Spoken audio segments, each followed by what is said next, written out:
Assalamualaikum warahmatullahi wabarakatuh. Nama saya Nazwa Fikazijah dari kelas 10 IS 2. Pada kesempatan kali ini, saya akan menjelaskan tentang teori masuknya agama Islam ke Nusantara. Dari beberapa sumber sejarah, ada 4 teori yang menjelaskan bagaimana proses ajaran Islam ke Nusantara. Namun, sebelum kita membahas tentang teori-teori tersebut, kita harus tahu terlebih dahulu awal ajaran Islam di dunia. Berdasarkan beberapa sumber sejarah, Islam pertama kali diperkembangkan di wilayah Jazirah Arab. Diawali dengan kelahiran Nabi Muhammad SAW.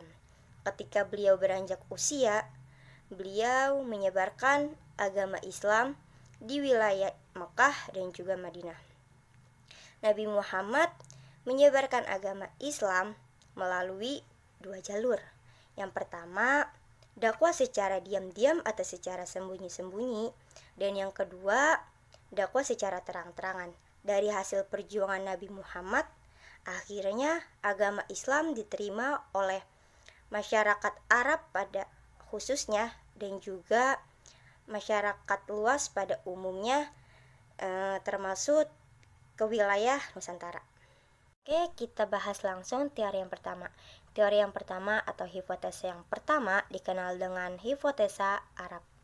Menurut Buya Hamka, ajaran agama Islam masuk ke Indonesia melalui Mekah, Madinah. Artinya, orang-orang asli Mekah, Madinah memang datang ke Nusantara untuk bertujuan menyebarkan ajaran agama Islam. Teori ini diperkuat dengan adanya penemuan perkampungan Arab pada abad ke-7 di wilayah pesisir pantai Sumatera. Selain itu, banyak sekali nama-nama yang ada di Kesultanan Nusantara yang menggunakan gelar Al-Malik yang seperti yang ada di Kerajaan Samudra Pasai. Berikutnya kita masuk ke teori yang kedua, yaitu teori Persia. Teori Persia ini diperkenalkan oleh sejarawan Indonesia yang bernama Husain Sazadiningrat. Menurut Husain Sazadiningrat, Islam masuk ke Nusantara melalui Persia atau Iran pada saat ini. Hal ini dibuktikan dengan adanya persamaan peringatan 10 Muharram atau Tahun Baru Islam atau Tahun Baru Hijriah yang dilakukan oleh masyarakat Indonesia, tepatnya di wilayah Yogyakarta. Tradisi ini biasanya dikenal oleh masyarakat Jogja dengan tradisi Asyura.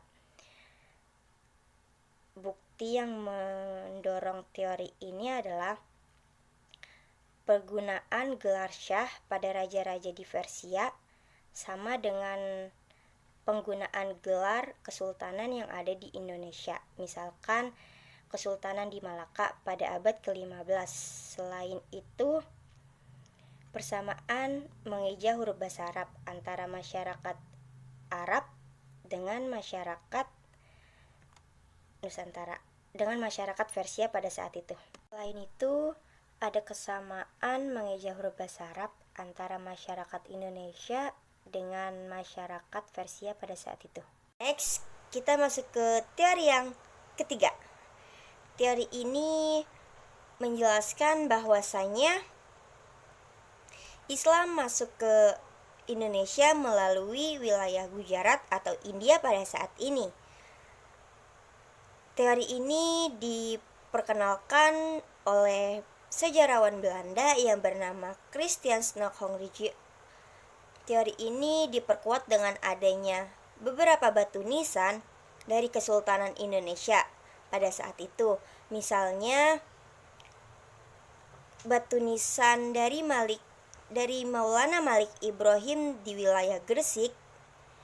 Ukiran batu nisan itu memiliki persamaan dengan yang ada di wilayah Gujarat. Next, kita masuk ke teori yang keempat, yaitu teori yang terakhir.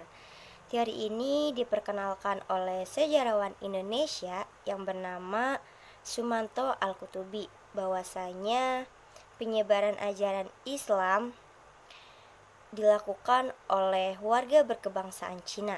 Teori ini dikemukakan dan didukung oleh Selain itu, teori ini diperkuatkan dengan adanya keturunan-keturunan Indonesia Cina yang menjadi stun di wilayah Jawa Tengah dan juga Jawa Timur. Misalnya di Kesultanan Demak ada Raden Fatah yang merupakan keturunan campuran Indonesia dengan Cina. Nah, itulah teori-teori yang membahas tentang bagaimana sih Islam bisa masuk ke Nusantara.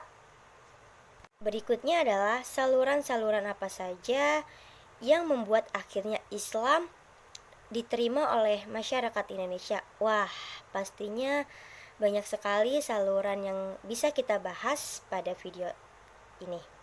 Yang pertama, adanya saluran perdagangan. Yang kedua, adanya saluran perkawinan. Yang ketiga, adanya saluran pendidikan.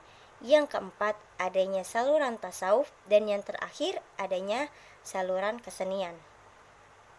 Cukup sekian video dari saya, kurang lebihnya mohon maaf. Wabillahi taufiq wa hidayah. Assalamualaikum warahmatullahi wabarakatuh.